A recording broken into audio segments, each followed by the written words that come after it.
ایک لمحے میں زبیریہ کی برسوں کی ریاضت زمین بوس ہوئی۔ کمرے میں ایسی گہری خاموشی ہو گئی کہ سانسوں کی سرسراہٹ بھی سماعتوں پر بھار تھی۔ سرمد صاحب نے بے بسی سے اپنے کانپتے ہاتھ کو دیکھا۔ انہیں لگا پھر سے فالج آ گرا ہے۔ اس لڑکی سے میری منگنی کر رہے تھے سارے شہر میں، یہ لڑکی میرے لیے ملی۔ شہیر: کیا فضول باتیں کر رہے ہو؟ شہیر کی امی تیزی سے اس کے پاس آئیں۔ آپ جانتی ہیں یہ 3 دن سائم کے ساتھ گزار کر آئی ہے اور آپ اسے اپنے خاندان کی عزت بنانا چاہتی ہیں۔ زبیریہ نے اپنی بدنامی کو نیک نامی میں بدلنے کے لیے کیا کچھ نہیں کیا تھا۔ وہ زیبی سے ڈاکٹر زبیریہ ہو گئی تھی۔ اس نے غلطی کر کے سزا بھی بھگت لی تھی۔ اس نے اپنے رشتے کھو کر پھر سے پا لیے تھے۔ وہ بھول گئی تھی اور اسے لگتا تھا دنیا بھی بھول گئی ہے، مگر اس دنیا کا مزاج بہت ہی کمینہ تھا۔ ان کے نزدیک دوسروں کے عیب تو چوک پر لگا اشتہار ہوتے ہیں، لوگ رک رک کر پڑھتے ہیں، جو نہ پڑھے اسے روک روک کر پڑھاتے ہیں۔ ایک گرم سی لہر زبیریہ کے پورے وجود میں سرسر گئی۔ یہ غصہ تھا یا بے بسی؟ وہ کیوں ایک ایسے شخص کے سامنے بولنی ہوتی جا رہی تھی جو اس دور میں بھی فلرٹی اور بد کردار مشہور تھا؟ پتھر تو وہ مارے جو خود پاک ہو۔ زبیریہ کے اندر آگ بھڑکنے لگی۔ وہ ہوتا کون تھا زبیریہ کے ماضی کو کریت کر کٹہرے میں کھڑا کرنے والا، جس کی بے روا روی کے قصے آج بھی زبان زد عام تھے؟ یہ بات زبیریہ نے نہیں، دانیال نے سوچی تھی۔ کتنی نیک پروین اور باحیا بنتی تھی، میری دوستی تک قبول نہ تھی، اور ایک دن کیا ہوا یہ نیک پروین سائم کے ساتھ؟ بس دانیال اتنے زور سے گرجا کہ اگلے الفاظ شہیر کے گلے میں اٹک گئے۔ اس سے پہلے کہ میں تمہیں اٹھا کر گھر سے باہر پھینک دوں، اپنے پیروں پر چلتے ہوئے یہاں سے دفع ہو جاؤ۔ وہ جو سر جھکائے اپنے اندر کے ابال پر قابو پانے کی کوشش کر رہی تھی، بے یقینی سے سر اٹھا کر دانیال کو دیکھنے لگی، جس کی نظروں سے شرارے نکل رہے تھے۔ کسی نے بھی دانیال کو روکنے کی کوشش نہیں کی تھی۔ شہیر غصے سے اور اس کے ماں باپ شرمندگی سے گھر چھوڑ گئے۔ آئندہ ایسے گھٹیا لوگوں کو گھر میں مت بلائیے گا۔ دانیال کسی کو بھی دیکھے بغیر کمرہ چھوڑ گیا۔ سب جیسے مس اسے جاتے دیکھتے رہے۔ زبیریہ بے آواز ہنسی، مگر دل سے ہنسی۔ اس کے کندھوں سے منوع بوجھ ہٹ گیا۔ اس کی عزت کا محافظ پھر سے دنیا کے سامنے ڈھال بن گیا تھا۔ اس کا بھائی واپس مل گیا تھا، اور گاڑی میں شہیر کی ماں اس پر برس پڑی تھیں۔ آخر میں کچھ سوچ کر ہی اس گھر میں آئی تھی۔ تمہاری بے روا روی اور حرکتوں کی خبر بھی تو پورے شہر کو ہے۔ کوئی اچھا گھر تمہیں اپنی لڑکی دینا پسند نہیں کرتا۔ ہمارا روپیہ، پیسہ، بزنس سب بیکار ہو جاتے ہیں۔ میں لڑکا ہوں، وقت بدل گیا ہے۔ زمانہ صاحب نے غصے سے اسے دیکھا۔ لڑکیاں بھی اپنے ہونے والے پارٹنر میں نہ جانے کیا کیا خوبیاں دیکھنا چاہتی ہیں، اور تم اب بھی سمجھنے کو تیار نہیں۔ وہ لڑکی اپنے ماضی کی غلطی کی وجہ سے ساری زندگی تمہارے ساتھ گزارا تو کر ہی لیتی۔ آپ اس دنیا کے واحد پیرنٹس ہیں جو ہمیں اپنے بیٹے کو گوڈی گریڈ کرتے ہیں۔ اس نے غصے میں گاڑی کی رفتار بڑھا دی تھی۔ ثمینہ کا رد عمل برا حال ہو گیا تھا۔ ثمینہ کا رو رو کر برا حال ہو گیا تھا۔ وہ کب تک سزا بھگتے گی؟ آخر کار لوگ بھول کیوں نہیں جاتے، معاف کیوں نہیں کر دیتے؟ روشان نے ماں کو تسلی دیتی بے حال ہو رہی تھی۔ ہرے بھاڑ میں جائیں ایسے لوگ، ہمیں بھی ضرورت نہیں ہے ایسے لوگوں کی۔ انشاءاللہ ہماری بچی کا نصیب بہت اچھی جگہ لکھا ہے۔ روشان نے ماں کے لیے پانی لاؤ، ساجدہ نے غصے سے کہا، اور ساتھ ہی تسلی کے پھائے جلتے بھلتے دل پر رکھے۔ ثمینہ نے دوپٹے سے چہرہ صاف کرتے سرمد کو دیکھا۔ اپنے روتے دھونے میں وہ بیمار شوہر کو تو بھول ہی گئی تھی، نہ جانے ان کے دل پر کیا گزر رہی ہوگی۔ وہ حیرت زدہ رہ گئیں۔ وہ دھیمے دھیمے مسکرا رہے تھے۔ ہائے اللہ! روشان نے اپنے ابو کو دیکھ، ان کو کیا ہوا ہے؟ کہیں دماغ پر تو اثر نہیں لے لیا؟ ثمینہ کی دہائی پر روشان نے لپک کر باغ کے پاس آئی۔ ابو جی! انہوں نے سر اٹھا کر روشان کو دیکھا تو مسکراہٹ آنکھوں میں کھلکھلا رہی تھی۔ روشان، تم نے دیکھا ان کی آواز سرگوشی سے بھی کم تھی، مگر روشانی کے سماتے حرف سن رہی تھیں۔ وہ زبیریہ کی خاطر کھڑا ہو گیا تھا۔ وہ اس گھر کا آخری مرد تھا جو اس سے نفرت کرتا تھا۔ اب کوئی اس سے نفرت نہیں کرتا۔ باپ بیٹی کھل کر ہنسے۔ ساجدہ اور ثمینہ نے تعجب سے ایک دوسرے کو دیکھا۔ ابھی جو کچھ ہوا، کیا اس پر ہنسی آ سکتی ہے؟ وہ اپنا مذاق اڑا رہے تھے یا زبیریہ کا؟ روشانی اس کا اضطراب نظر انداز کرتی اپنے کمرے میں آ گئی۔ نور فاطمہ کا سر باپ کے بازو پر تھا۔ وہ اس کی قمیض کے بٹن چھیڑ رہی تھی۔ وہ اپنی بیٹی کی مکمل بالوں کو سب سے زیادہ کس سے پیار کرتی ہو، ماما سے یا بابا سے؟ دونوں سے۔ اپنی باتیں کس سے شیئر کرتی ہو، ماما سے یا بابا سے؟ دونوں سے۔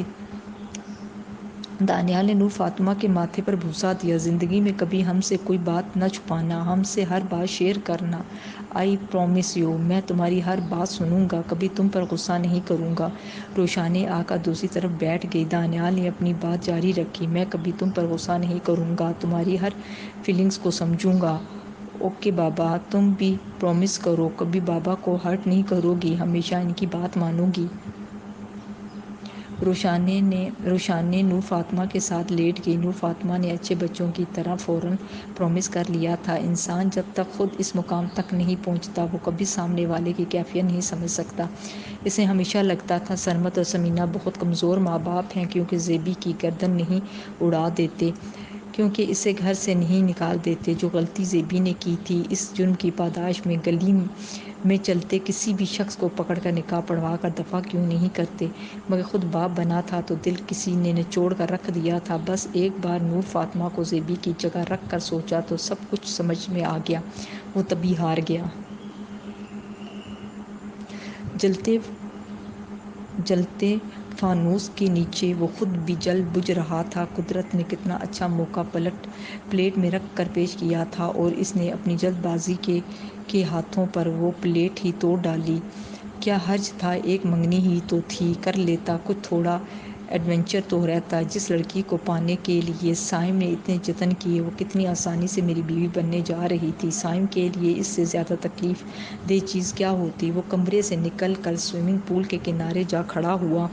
اطراف کی روشنیاں پول کے پانی پر یوں جھلکی تھیں گویا پانی تلے چراغ جل رہے ہوں۔ اسے زبیریہ کے ساتھ پہلی ملاقات یاد آئی، سائم سے لڑائی اور اس لڑائی کے نتیجے پیدا ہونے والی تلخی، جس کے بعد کبھی اس کی دوستی اس لبوں پر آئی ہی نہیں، اگرچہ ہیلو ہائے تو اب بھی ہو جاتی تھی۔ تم کس قدر بے وقوف ہو شہیر، تھوڑا فن کرنے کا موقع مل رہا تھا، تم نے وہ بھی گنوا دیا۔ وہ خود کو انگریزی میں کوستا، تمہارا دماغ ٹھیک ہے؟ وہ تو مطالبہ سنتے ہی بگڑ گئی۔ اتنی انسلٹ کے بعد وہ تم سے شادی کرے گی؟ میں اس سے معذرت کر لوں گا، شہیر نے لاپرواہی سے کندھے اچکائے۔ انہوں نے غور سے بیٹے کا چہرہ دیکھا۔ اب کیا ہوا؟ آپ ہی تو کہتی ہیں اپنے ماضی کی غلطی کی وجہ سے وہ ہمیشہ میرے سامنے سر جھکا کر رکھے گی، تمہارے حال کی وجہ سے اس کا سر نہ جھکے۔ ماں کا طنز بہت گہرا اور سیدھا دل کو لگا تھا۔ شہیر تلملا گیا۔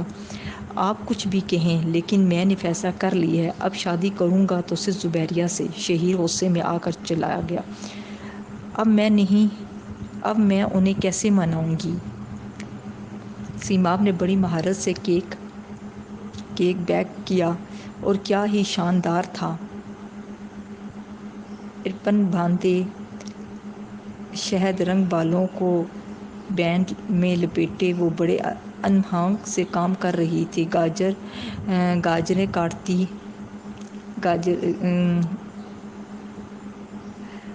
تو نظروں سے اس سے گھور بھی لیتی، کینہ توڑ نظروں سے اس سے گھور بھی لیتی۔ ان کی گھوری کے ساتھ سیماب کی گلابی لبوں کی مسکراہٹ کچھ اور گہری ہوتی جاتی۔ تب ہی ستارہ نے کچن میں قدم زنجا فرمایا۔ بیگم صاحبہ، یہ نئی نسل نے بس کیک کھا کر زندہ رہنا ہے۔ انداز معصومانہ، لہجہ اسطوفانہ اور آنکھوں میں کیفیت شطرانہ تھی۔ سیماب کو سچ میں ہنسی آ گئی۔ بوا جی نے چھری گاجر کی گردن میں کھوئی اور تلملا کر گویا ہوئیں۔ نہ آلو گوشت، نہ دال بھاجی، روٹی تک تو بیلنی نہ آئی۔ یہ کیک کھا کھا کر ساس کا پیٹ خراب خراب ہوگا اور میاں کا مزاج، پھر نہ روتی پھر نہ کہ بوا نے کچھ نہ سکھایا۔ نہیں، آپ میرے ساتھ جہیز میں نہیں جا رہی؟ سیماب نے پلٹ کر تعجب سے بوا کو دیکھا۔ ہم کیوں جانے لگے؟ بوا تن کر بولی۔ ان کی نوک چونک سنتی ستارہ مسکراتی کرسی پر بیٹھ گئیں۔ جب سے سیماب کو بیکنگ کا شوق اٹھا تھا، بوا کے اعتراضات بڑھتے ہی جا رہے تھے۔ روز کا معمول تھا، اب وہ کیا دخل دیتی؟ ہائے، مجھے آلو گوشت دال بھانجی کوئی بنا کر کھلا دے، روٹی تک تو بیلنی نہیں آتی۔ جواب میں بوا کی تقریر ایسی تھی کہ جس میں نہ کوئی ماتا نہ فل اسٹاپ۔ مجبوراً ستارہ کو دخل دینا ہی پڑا، کیونکہ سیماب کی چہلیاں اور بوا کا غصہ بڑھتا ہی جا رہا تھا۔ آپ فکر نہ کریں بوا جی، جہاں سے کیک بنانا سیکھتی ہے وہاں ہر چیز کی ریسپی مل جاتی ہے۔ بالکل، انٹرنیٹ زندہ باد۔ ہاں بی بی، اب نہ ماں کی ضرورت رہی نہ دادی نانی کی۔ عقل سلیقہ سکھانے کی ذمہ داری اس پھاپا کٹنی نے جو سنبھال لی ہے۔ وہ غصے سے بھری کچن سے واک آؤٹ کر گئیں۔ دونوں ماں بیٹیاں کھل کر ہنسی تو وہ تلملا کر دروازے سے پلٹی۔ لوگ اب سوال کرنے لگے ہیں، یہ لڑکا کون ہے جو بھاگ بھاگ کر آتا ہے؟ کہہ دیں سیماب کا دوست ہے۔ سیماب نے پگھلی چاکلیٹ کیک پر ڈالنا شروع کی۔